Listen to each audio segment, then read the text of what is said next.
Let's go. We're going to Los Angeles. Super Bowl, baby. Let's go. You are Locked On Bengals, your daily Cincinnati Bengals podcast. Part of the Locked On Podcast Network, your team every day.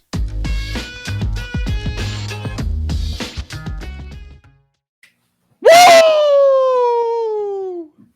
Los Angeles. The Cincinnati Bengals heading to the Super Bowl. I'm Jake Liscow. He's James Rapien. We are the Locked On Bengals podcast. Thanks for making us your first listen covering the Cincinnati Bengals every day, your team on the Locked On Podcast Network. James, the Cincinnati Bengals are going to the Super Bowl. I repeat, the Cincinnati Bengals are going to the Super Bowl. It's insane. It's insane. And the more you say it, the more insane it sounds, I think, versus the other way. Right? Like it's crazy to me. It wasn't supposed to be this season. And Joe Burrow even admitted it after the game. He said, if you would have told me that before the season started, I probably would have laughed at you. I thought you were crazy, which I've said a lot this week, you know, about this team making the run that they made. But man, they here's the thing.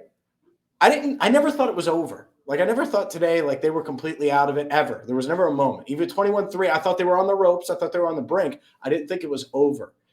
And they didn't either. And they're just different. I mean, that's it. I mean, they're different in every phase. And I'm so damn excited for all the fans. There were probably, Jake, afterwards, after the game, you have the trophy presentation, and Joe Burrow's talking. And I went down to the field. It's the first thing I did. I was like, all right, I'm going down to the field. I'm not even sure if I was supposed to go on the field. Honestly, I don't know if I was. I was like, I'm going down there. So I go down there, and it's crazy. Jamar Chase's dad, Jimmy Chase, is like, hey, James, smoke him if you got him. Held up a cigar to me. Loved that. Loved all the fans. One fan, and I've known him for a long time, he's like, James, and tears just coming down his face. Shout out to Brian. Dude, it's wild. It's so wild. And it was so cool to see everybody celebrate. Elizabeth Blackburn hugging CJ Uzama, Jesse Bates running up and down the sideline with his phone. I'm going to just recall as many moments as I can right now. Frank Pollock, I walk into the tunnel. Frank Pollock is FaceTiming. I would imagine his wife, but I don't know who, someone. And he said, don't count us out. And you could tell he was emotional and excited. Von Bell, you know, with his huge game-changing interception in overtime, how it flipped field position because they were going to get off the field anyway. But that's huge that he was able to do that, walking around with a champagne bottle as he walks into his Zoom to talk to the reporters. I mean, there's just so many awesome scenes. And, so Icky Woods celebrating with the team, doing the Icky Shuffle, chants of Who Day all across. So if you're watching on YouTube, that whole lower bowl, I mean, there were probably, I don't know, 3,000, 4,000 fans down there, probably more. It was all around just orange and black. And, man, it just feels – I feel so damn happy for everybody involved because it's been a long time coming. And even Mike Brady was down on the field, and I got to see him for a bit. And I know he was talking with Bill Cowher for a second. Bill Cowher congratulated him, which I think was good to see considering the history there. So it was good. Awesome stuff. Really cool that you got to see all that in person. I want to go back to something you said at the very beginning of that awesome monologue. And that's that you never counted the team out. And I was much the same. And what occurred to me is I was really close. It was, if they give up a touchdown coming out of halftime, that might be it.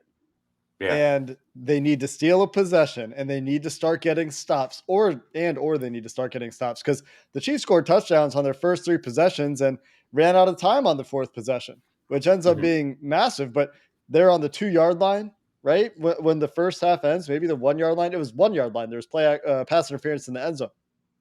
And so the Chiefs in the first half were pretty much perfect on offense. The Chiefs in the second half were a disaster on offense, and you have to credit Lou Anarumo's defense for turning it around. I said all week, James, and I'm happy to be wrong about this, that they're not going to hold the Chiefs to 3 points in the second half again. You're playing with fire. And even watching the game, I thought, man, just punting the ball away and trusting your defense, playing with fire. And the defense said, oh, well, we're the firemen. No problem, man. I live in fire. I can deal with fire. And they answered the call every single time. And massive play after massive play, right? You got BJ Hill tipping the ball up to himself after a little creeper with Trey Hendrickson dropping into the flat or into the curl area, causes Mahomes to hesitate a little bit. So credit Lou Anarumo for the call. Credit BJ Hill for making the play there. Massive play, right? Gets the Bengals right back in the game when, man, things were looking dire. They're kicking field goals. They're punting. And instead, the defense, man, second half defense gives up 3 points again to Patrick Mahomes and the Chiefs on the last drive of regulation. Incredible, incredible run from that defense in the second half. And maybe Patrick Mahomes didn't play well, but you know who made him not play well in the second half? Was Cincinnati Bengals defense and Lou Anarumo pushing the right buttons at the right time. They were really close to me counting them out of it, James, but they did the things that they had to do to stay in the game. And that's why this team is different. You talked about it in your prediction for this game. You said this team is different. And I mean, how can you disagree with that at this point? They're in the Super Bowl. They've beaten the Chiefs in Arrowhead, and they've answered every call, and they've overcome every obstacle. And here we are headed to LA. Yeah, I think there's one team in championship game history that's rallied from an 18-point deficit to win. And so now it's 2. I believe that's right. I might be wrong on that, but it's something like that. It very rarely happens, if it happens. And they went into, the devil's kitchen or whatever you want to say, and they looked up, and the thing that you didn't want to do is get off to a 21-3 start where the offense is sputtering. The Chiefs received the second half kickoff. They're driving downfield, and that's the play. Because that changed everything. The Chiefs, they want to get aggressive because field goals don't matter, even though the Bengals, 12 field goals in 3 playoff games, field goals do matter. They're like, oh, well, we're not going to settle for 3 here. We're going to go for it. 5 seconds to go in the half, and Eli Apple with the tackle, right? And then that, to me, gives them tackles Tyreek Hill inbounds, clock runs out. There you go. It's 21-10 at halftime. It gives them a little confidence, a little momentum on defense that can propel them to – 6 straight stops against Patrick Mahomes and company. That's insane, but that's exactly what they did. And even when they gave up the field goal, how gutsy was it, right? To hold them to just 3. It's crazy, and it's all 3 phases. Honest, I was thinking about this. I wrote this at All Bengals. All 3 phases, right? So you got Evan McPherson. He just doesn't miss right now. Sam Hubbard said he's the most clutch kicker in the game or something like that. He praised him like crazy afterwards. And why wouldn't you? He's 12 for 12 in the postseason, 4 for 4 today, including the 52-yarder and then the 31-yarder at the gun. But not just him. Joe Burrow making huge plays to T. Higgins. They had some big runs with Joe Mixon there at the end. All right, so we got the offense. Joe Burrow using his legs. I'm just going to go over every. And then on defense, it was like 8 different guys made plays. Sam Hubbard had 2 sacks. They had 4 sacks on Patrick Mahomes. You had the B.J. Hill interception. You had the Von Bell interceptions. Jesse Bates had a role in that. All of these things happened. Eli Apple's tackle, like I mentioned, that kind of propelled everything forward. Trey Flowers, his defense on Travis Kelce to start the third quarter that got them that stop, that made it feel like, okay, well, maybe they can stop this offense some. All of these things. And that's why they're different. Because it's someone else. Someone makes a play, someone steps up, and that's really rare. And you know what? We're used to seeing that in other cities, on other teams. Well, now this is the Bengals. And I know I'm not used to talking about it like this. I'm not used to doing post-game pods from Arrowhead Stadium after the AFC title game and watching Ickey Woods do the Ickey Shuffle in front of probably 8,000 fans after the game. Like, think about that. But, we're in uncharted territory, and I think it's just a sign of things to come, but I agree. They're different, and they showed that tonight. Great point in your prediction. Great resilience from this team. So much more to talk about in this one. The Bengals headed to the Super Bowl. We'll get back into the game in just a second. I tweeted during the game that the Bengals defense at halftime must have eaten a few Built Bars. I'm more convinced than ever that Built Bars powered that Bengals defense because they were awesome in the second half. They confused Mahomes. They got after Mahomes. And whether they had Built Bars or not, they should, and you should too, because it's the number one protein bar on the planet, high in protein, low in sugar, low in calories, covered in 100% real chocolate.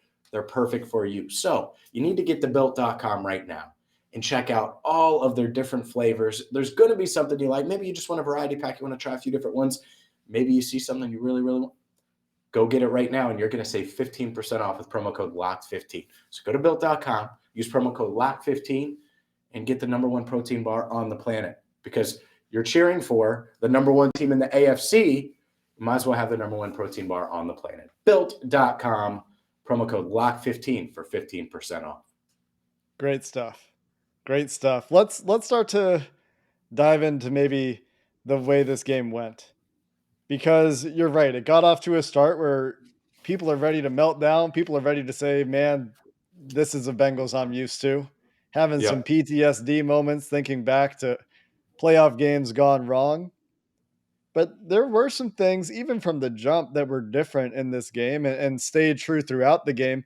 One thing that was perplexing was the insistence on running the ball on first down the entire Mm-hmm. game. But in the second Yep. half, it eventually ends up paying dividends. It shortens the game there at the end of the game and led to a crazy finish. The crazy finish we had in overtime, Joe Mixon ran the ball really well, helped shorten that field goal for Evan McPherson, who, by the way, you mentioned another 50-yard field goal for him, James.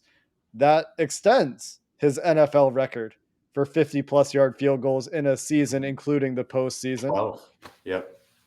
One more to that record, which the NFL Twitter account, after I tweeted it, confirmed, I think yesterday or 2 days ago, is in fact an NFL record. So good for Evan McPherson, still gunning for Vinatieri, just needs 3 more field goals. And again, we're hoping for touchdowns, not field goals, but still really close to that record. But what I was getting at here was Joe Burrow under pressure in this game was incredible.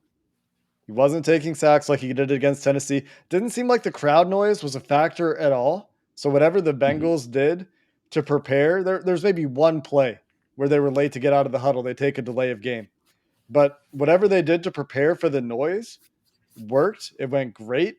And Joe Burrow, making Chris Jones miss multiple times in this game after the Bengals continued to have issues at right guard. Hakeem Adeniji getting benched at one point for Jackson Carman. Jackson Carman getting benched for Hakeem Adeniji, getting Adeniji back in the game. But Yep. Burrow, despite all of that, just as he has all year, stays calm, stays collected, and wasn't perfect in this game, No. but every time answered the call. Every time Yep. answered the call when he had the opportunities to make the plays, just kept stepping up and making plays for his team. Yeah, I can't remember if I mentioned on Locked On Bengals or not, but I going into this game, I was thinking about the Alabama game. Did I mention that, the LSU Alabama game at all? We talked about the college football winner go home games a little bit. I can't remember if it was that specific. I went back and watched it, watched Burrow, and that offensive line wasn't great. I think people forget that it wasn't, and he was sliding and stepping up in the pocket, but he was running a decent amount. And I was thinking, and you look back at that Week 17 game, and he's making plays off script and stuff. And I'm like, man, he's going to have to make plays with his feet. And I think the Bengals felt that way too. Zach Taylor's joke that Joe Burrow joked that he was going to run for 100 yards in the game, but he didn't. No, and he didn't do that. But he ran for 4 first downs.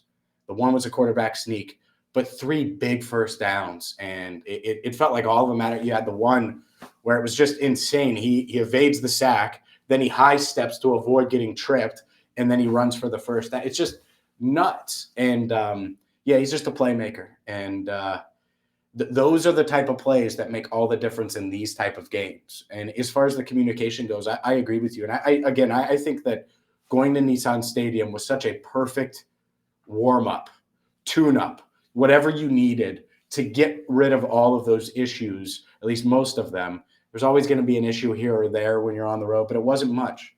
You're right. And they couldn't afford that because they weren't playing well enough on offense to shoot themselves in the foot, like with penalties and things like that. And they did a pretty good job of avoiding it. So, I think it stems back to the Nissan Stadium experience for sure. Yeah, and on TV, and it probably wasn't. This probably is not the case. On TV, Nissan Stadium sounded louder.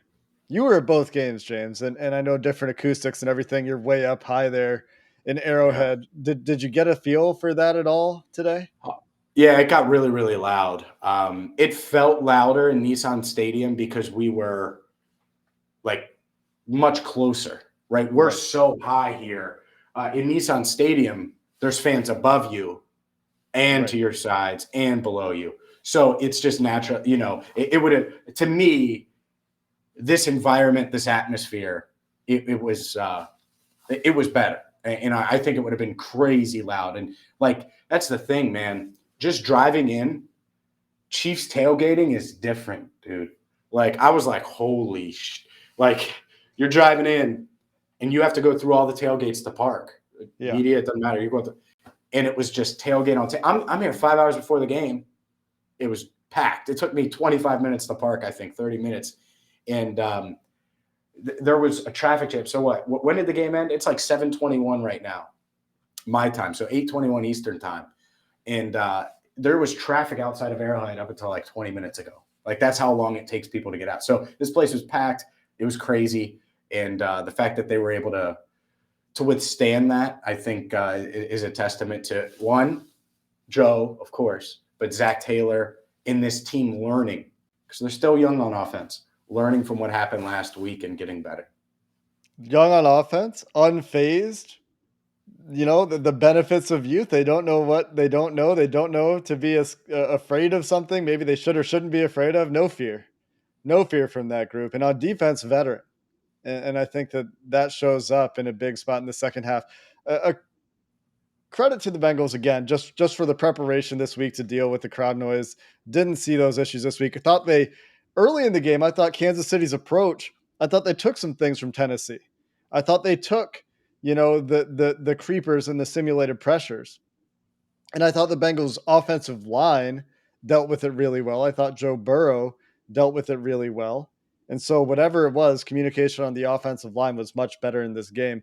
Uh, Going back to something I said earlier, first downs, 18 first down runs in this game, 11 first down passes in this game. But get this, on first downs that started with a run, they got a first down 78% of the time after running it on first down, just 63% of the time after passing it on first down. So despite, as some people on Twitter were saying, burning first down, just playing with two downs essentially, because there's so many second and nines in this game. When they started with the run, they were converting a lot, and that's correlation, not causation. Obviously, that's a huge credit to Joe Burrow in this passing game in a lot of cases. But I just thought that was interesting, Mm-hmm. that for all of the concern over the first down runs, they ended up getting more first downs after first down runs and after first down passes. So that was really interesting. Other stat real quick is Patrick Mahomes, sometime around halftime, I think just before halftime, was at over 1 EPA per play, which is insane. Getting over 1 expected point added per play is unheard of stuff. Would be like probably record breaking. Finish the game with negative EPA per play in passing. That just gives you an idea of how different the second half was for Patrick Mahomes and for the Bengals defense. Yeah, they were insane. They were insane. And it's the biggest surprise of the season. Yeah. Everyone knew Joe Burrow was good. Everyone knew Jamar Chase, at least you should have known, Jamar Chase was going to be really, really good. And T. Higgins and Joe Mixon, and that the offensive line was going to be suspect. And, even Zach Taylor being this coach, like, leading them to the Super Bowl, I don't know if that's a bigger surprise than the defense, because the defense is carrying them at times. And I never would have expected that coming into the year. They won them the Tennessee game. It's a huge reason why they were able to dig out of that deficit today and win. Like, they were the better unit than the offense, at least after the first 3 drives, when they give up back-to-back touchdowns, and then they, everything changed, everything tilted. And Lou Anarumo, if there's a coordinator of the year award, There is. give that man, give that, is there? Well, yeah, there is. That's right. There is. Yeah. Give that man coordinator of the damn year, because it seems like they adjust. He's done a great job. And I think he would deserve it. Certainly most improved coordinator of the year. Right. So give them both. Most improved and coordinator of the year. From first half to second half, most improved coordinator of the year, just in this game, on this game Yeah. alone. More to talk about in this one. Of course, the Bengals are going to the Super Bowl. I can't stop saying that. That's so cool. Super Bowl. We'll get back into it in just a minute. But first, I have to tell you about GetUpside because, well, let's be honest. Some of you might be driving out to LA, driving out there, and, well, that's going to take a lot of gas. And you can save money every time you fill up at the pump, whether you're driving out to LA or driving home from Kansas City like I am with the GetUpside app. You can download it for free in the App Store or Google Play and use promo code TOUCHDOWN for 25 cents per gallon or more on your first fill up cash back. That's free money that you can use on Super Bowl tickets. Yeah, don't pay full price at the pump. GetUpside. Use promo code TOUCHDOWN, and you're going to get 25 cents per gallon or more on your first tank cash back. Again, GetUpside, promo code TOUCHDOWN to get 25 cents per gallon or more cash back on your first tank. The promo code TOUCHDOWN. James, one of my favorite tidbits going into this game was Joe Burrow as a 3+ point underdog. He won every game when he was a 3+ point underdog this year. And I guess that trend held up. They beat the Chiefs, which makes them the fourth time that the Bengals have beaten a team twice this year. They overcome 7.5 point in some books, I think, odds to just win straight up.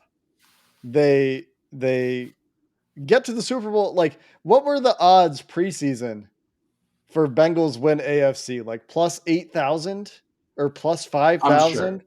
Something nuts. Some people are cashing some big tickets that had faith in the the Bengals fans out there. And if you're one of them, please say something in the comments on YouTube or tweet at us on Twitter. If you're one of the Bengals that Bengals fans that had the Bengals going to the Super Bowl in the preseason, I want to see how big those wagers were. I want to know who put like 10 G's on the Bengals to go to the Super Bowl this year and is just absolutely rolling in some casinos' money right now. That's what I want to know, because good for them. And that's just going back to the preseason and what you said at the beginning about Joe Burrow over and what he thought in the preseason. Talk about exceeding expectations. Just my internal feeling is the Paul Rudd, look at us, GIF, whatever you want to call it. You know what I mean? Like, look at us. Who'd have thought? Look at Not us. me. We're going to have to get some hot wings in LA and reenact that moment, James. Yeah, for sure. There's no doubt about it. It's a crazy moment. And are you good? Congratulations. Have a good trip. Thank you. I appreciate it. Anyways, yeah, it was a great moment, wild, insane, and we do need to reenact that in LA. Hopefully, did you book your flight, by the way? I booked my flight. My flight is booked. So I'll see all the Bengals fans out in LA. It will be a lot of fun. And I'm excited. I'm trying to think of other like post-game moments that were like really, really cool. The family was hugging a lot. They were celebrating and stuff. I think that's really cool for them. They take a lot of heat, and they've spent a lot of money on this team to get them to this point. Great moment for Mike Brown. Yeah, Mike Brown and the family, sure. Great moment for them. 33 years in the making. Yeah. And so that's certainly something. I feel good about for the Bengals workers I know, and I'm not going to start naming them because if I do, I'm going to forget somebody. But they know who they are. And you know how excited it is? The coaching staff, when people like me, again, think about it. People were calling for Lou's head. I was above that. I was saying Zach's head last year. Like it's crazy the turnaround. And look, and I still think they're growing. Like that's the fun part is they're this good and they're this different. And they're still, it's not like Joe Burrow's his best yet. Yeah. Or Jamar Chase is his best yet. Smoke him if you got him, Jimmy. But it's that's the fun part about this too, and doesn't have to end. As we record this, we don't know who they're going to play, but San Francisco, 49ers or the Rams. I know the 49ers have the lead as of last I checked. Yeah, they have the lead 10-7 as of now. I like that matchup if that's the matchup, and we have plenty of time to talk about that. But It's wild, Jake. Like, if you would have told me at any point this year that we would be here, at any of the points, even after the first Chiefs game, did I think they could go on a run? Sure. Did I expect them to beat the Raiders? Yeah. Did I think they could beat the Titans? And did I pick them to beat the – yeah. But even today, like, it wouldn't have shocked me if the Chiefs won.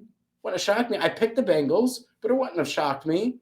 And they this team, man, different. Yeah, I mean, the resilience, right?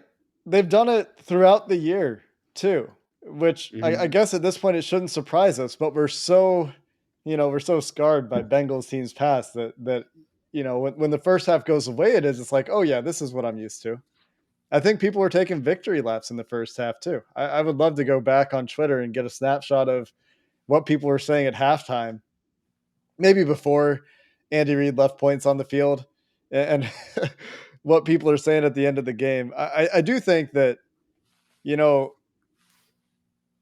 I don't know that there's much like diminishing this accomplishment for the Bengals. I've seen some people say, Patrick Mahomes was really bad in the second half, but there's a reason that he wasn't good in the second half. And so I really think there's no minimizing this.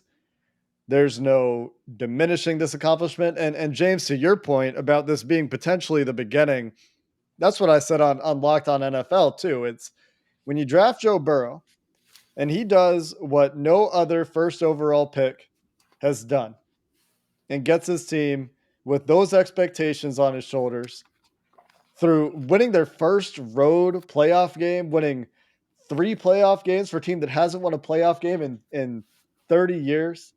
For him to do that plants the seed of hope for that dynasty. People were ready to talk about, oh yeah, Tom Brady's retiring and who knows what's officially happening there, I guess. But, nobody's going to stand in the way of Patrick Mahomes, or it's going to be Patrick Mahomes and Josh Allen. And we'll see if Joe Burrow and Justin Herbert can get into the conversation. Well, Patrick Mahomes just lost to Joe Burrow twice this year. He gets to look for revenge next year. But until then, he gets to watch a Super Bowl from the couch. The Super Bowl, James. How many times do I have to say it? The Super Bowl is where the Cincinnati Bengals are playing next. And Joe Burrow continues to win on the biggest stages. And how can you doubt the guy at this point, man? I just don't know how you do it with all the adversity on the offensive line and tearing up his knee last year. For him to do this at this stage in his career, just incredible stuff. I joked with him after the game, and I was like, man, all of Cincinnati is going to have JB9 necklaces now and diamond pendants. Like, everybody's going to have them now. And I think they might. And he said it was his favorite pregame outfit, but not many people can pull that off. And this dude can. It's wild. It's wild, the stuff he pulls off. He pulls off these glasses that I don't even think they look good, and yet half the damn city is wearing them. And that's good for him. I'm not knocking him, but like, it's just hilarious. Like, he's got that swag to him. He's got something to him. And I said it last week, again, on one of these platforms. It might've been right here on this. Someone told me inside the organization that there's no tenseness going into big games. No one clenches. No one's tight. And I think that starts with Burrow. And in the past, it wasn't that way. It was tight. Andy's different. Like, it's a different vibe if you talk to anyone there than it was when they were going into big games when they were last good. And I think it's because of Burrow. So when you look at it, like the big picture, where does he fall under this? I don't know. I don't know. I'm not going to say he's better than Patrick Mahomes, but he thinks he's better. And he beat Patrick Mahomes twice, including in the AFC title game with the Super Bowl on the line when he was down 18 and there were 70,000 people going against him. And he's like, all right, we'll find a way. Oh, and his number one receiver was being doubled all game, and they were clouding him all game and trying to take him away and grabbing. And they still fight and they find a way. And you're right, with the offensive line being what it was, with people wondering why the hell they're running so many times on first down, all of that. And they don't get phased. They don't get undone. They don't get so frustrated. I mean, it would be easy to slam your helmet down 21-3, when you're punting and you're giving them the ball back or anything like that. Nope. They just keep digging. And I do. I think it starts with Joe Burrow. And like I said, maybe the whole city of Cincinnati or just Bengals fans across the country are going to have that JB9 necklace. He was like, oh, you like that? Usually, of course he'll like that. By the way, the diamonds are real. He confirmed that. He said he makes too much money to have a fake diamond. So real diamonds there. Great quote. Yeah, he can do whatever he wants. And I do think that you're right. There's something about this team that is different. You can see it pregame, the video of Joe Burrow on the bench talking to T. Higgins, talking to Jamar Chase. And, you got to credit Zach Taylor for it too. Joe Burrow, big part of this, absolutely. Zach Taylor's for whatever you fault him for, whether you're sitting at home right now and you're thinking, man, I hope they don't run it on first down too much in the playoffs, or you're thinking Zach Taylor really should have been coach of the year. Whichever side of that extreme you're on, if you're listening to this podcast, you got to give him some credit. The guy's created a culture and is part of this thing that is working. And he went from having the best odds, the favorite to be fired first in the preseason, from coaching a Senior Bowl 2 years ago to qualifying to do it again last year due to other coaching changes, to a Super Bowl. And with Joe Burrow's help, with Lou Anarumo's help, with Brian Callahan's help, with all these players that are stepping up, with these stars that started making plays in the second half, hard to say they don't deserve it. We've got a lot of Super Bowl coverage coming your way. You're going to want to stay here. Make sure you hit that bell, hit that subscribe button, hit that follow button, whatever it is, because we're going to have you covered throughout the build up to the Super Bowl. And of course, afterwards, the Cincinnati Bengals beat the Kansas City Chiefs in overtime on an Evan McPherson field goal to advance to the Super Bowl. Until next time, Bengals fans, hoo-day, and have a good one.